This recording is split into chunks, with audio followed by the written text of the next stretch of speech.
pages. During his middle school years, however, he did not have the luxury of this explanation for his differences and gradually retreated into a personal space inside his own head, where he was comfortable. At that time, there was little anyone could say or do to convince him that the outside world was any better.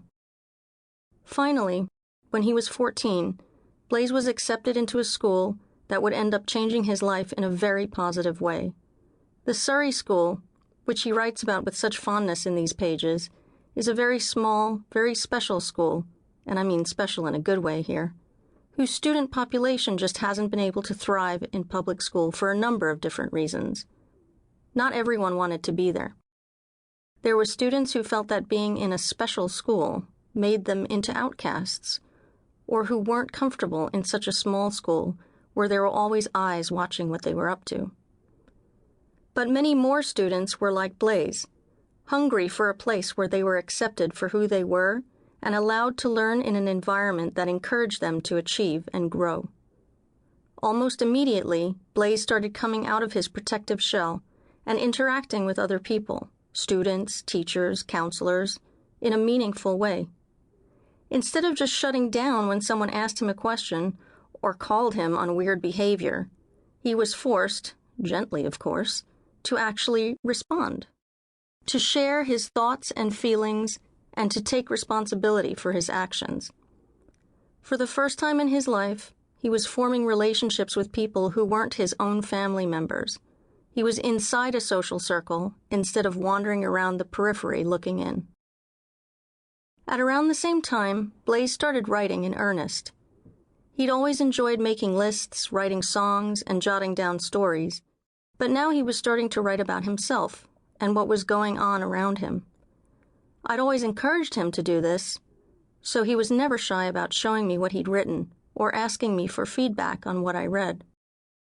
Now, I know there is no way I can ever be completely objective about Blaise, but after a lifetime of reading, writing, and reviewing all kinds of books, I do have a good sense of what is quality writing. So when Blaise showed me some very early drafts of what would later become episodes, I knew immediately that it was something special. And again, I mean special in a good way. Blaise had struck intuitively on a concept for filtering his thoughts, feelings, and the events in his life that seemed so clever and clear, and yet I would never have thought of it even if I tried for years. All of our basic human stories are essentially the same, and so the challenge for any writer is to wrap them up and present those stories in a way that is somehow different enough to be interesting, but familiar enough to be relatable. Many of the events and experiences in Blaise's life were much like anyone else his age. The desire for friends, crushes on girls, struggles with schoolwork, getting a first job, and family gatherings. How he saw and understood all of these events, though, was unusual, and this harkened back to that original yellow wire problem, that different way Blaise had of seeing and processing the world around him, and his inability to communicate that vision to anyone else.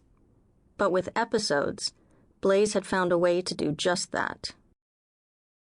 In this book, Blaise has taken some of the most important events in his life and made them into TV series in which he is a recurring actor. Some of these events, his crush on Hillary Duff, for example, have a limited run and are canceled after 2 or 3 seasons, not to be revisited, except, perhaps, in the YouTube of his memory.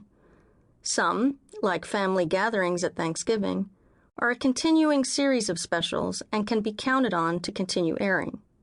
Some, like his friendship with 2 close buddies, have stopped their production of original series but will live forever in syndication, fondly remembered and often revisited. Like all of us, Blaise has favorite episodes in his life and some that he wishes he could forget. Within those episodes, he remembers quotes that define the mood and different soundtracks that play during the scenes. To an extent, I believe this is something we all do. We're all the stars of our own shows. Our lives have permanent cast members and those who provide critical guest starring roles. Many of the events that define us, the show series in our lives, wind up in permanent syndication where we view them